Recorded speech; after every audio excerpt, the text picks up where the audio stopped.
Hi guys, how you doing? So today I'm going to explain you a little bit more of what I've been showing you with images. So this is still about the first division. This will be about the dense and the subtle. Got it? So from 1 to 7 we go from denser to more and more subtle. Then we can see that from here at the fourth. I'm gonna use that.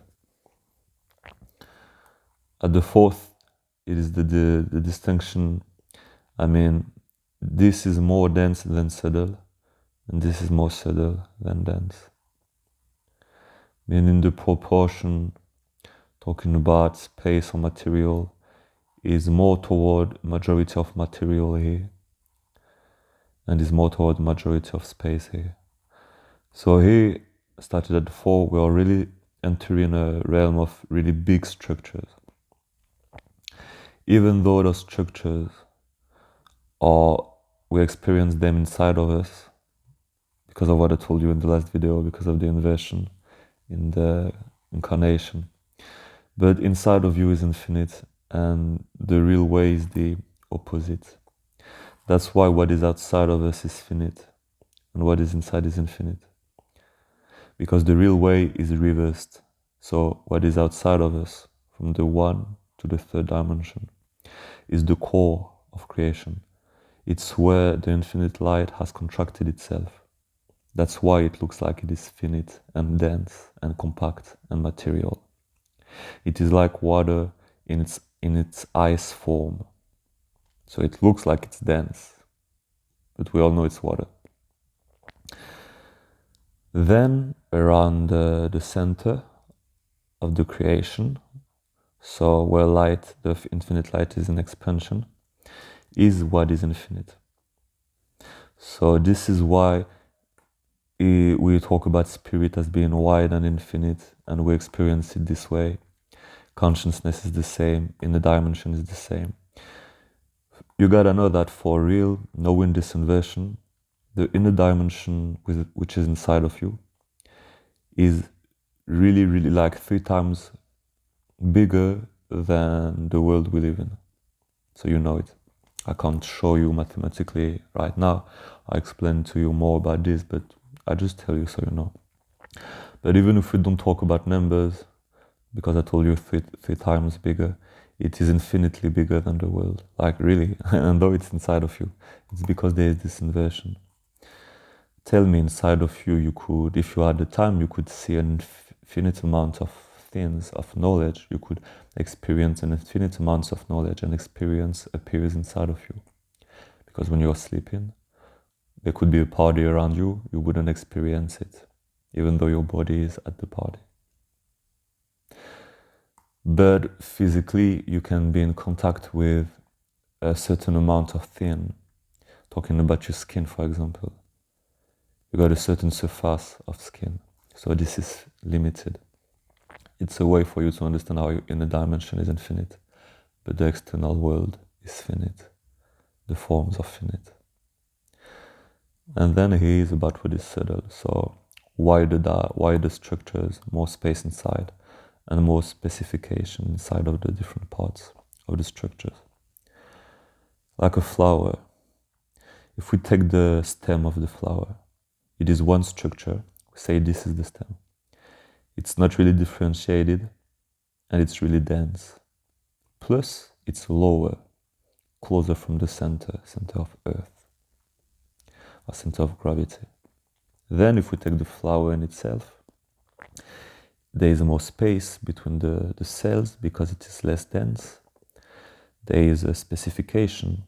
There is the petals, and there is the center. At the center, there is another specification. There is the material which holds the pollen, I think we say pollen, and there is the pollen, which itself is a structure with even more space inside of it because it is more subtle and with even more specifications inside of it. So it goes like that. And the more we get high, the more we enter the realm of complexity, diversification, and wide spaces. So I decided to give it to you in this format, white and black, because I thought it was great like this. So it was a good thing, it changed a little bit. What is dual? If you still don't know what is dual, you gotta go to my previous video. But also we could see it this way. This is what is dual. Those are dimensions, obviously. Then there's what is non-dual. So this is the center, and this is what is around the center. But I've shown you as if we unfold it like that. So you can imagine that this sphere is folded back on this sphere and it contains itself. But for you to understand, I just took the sphere and put it this way. So this is what is non-dual. You see how I drawn it? Because it's inclusions most of the time. Those are objects which are connected. Those are spaces which are included one in another. And this also is what is non-dual. And those are dimensions. The fourth is beyond the duality. So this is the first division, dense to subtle. This is the second division, physic or psychic. So the physic dimensions, 1, 3, 5, 7 places of experiencing. Psychic dimension, 2, 4, 6 places of creation. Intention, visualization appear in the psychic space. But we do experience objects or creation in the physics spaces. Because to have an object, you need to have space around, and to experience it, you need to have a body, which can be non-material, but it's still a body, it's still a structure. It's still something that is a vehicle for experientiation. It's not something which is a vehicle for creation, which is different. Vibrations are vehicles for creation. And the spirit is really more about vibration than structure. Now you will know that vibration, the energy inside of something, and structure, the real material making the thin, are two faces or two polarities of the same thing, which is the forms that are created. The form has its structure, which is physics, but also the energy inside of it or the information that it holds. Even though you could say an atom has no information or energy, it has the information of the energies that are holding its component together.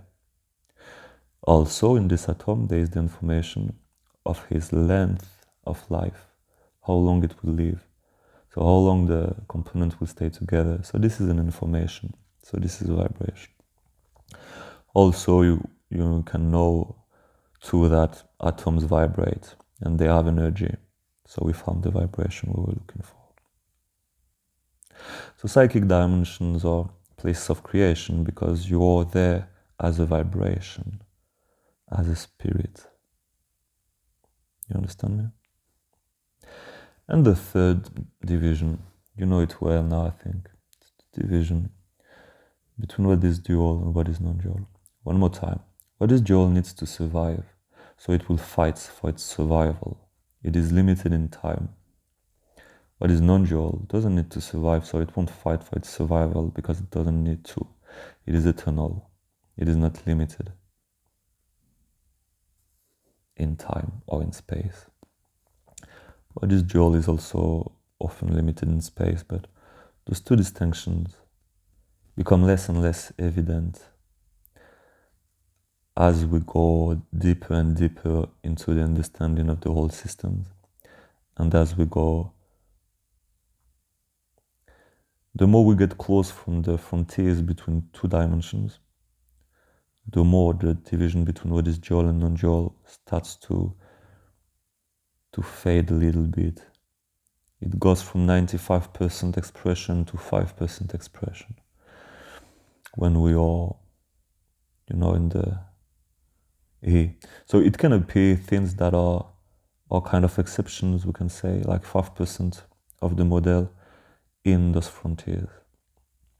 Those frontiers are really points of creation, of innovation, but you will understand it later. So this is done. You have now the 3D visions of the dimensional system. I hope you liked it. I know this one maybe was a little bit cooler, softer, but it was a time for you to rest too. Gaining this knowledge while being in a state of peace, making you able to then go back on your psychic horse or dragon and understanding more and more about this model. Guys, love, see you.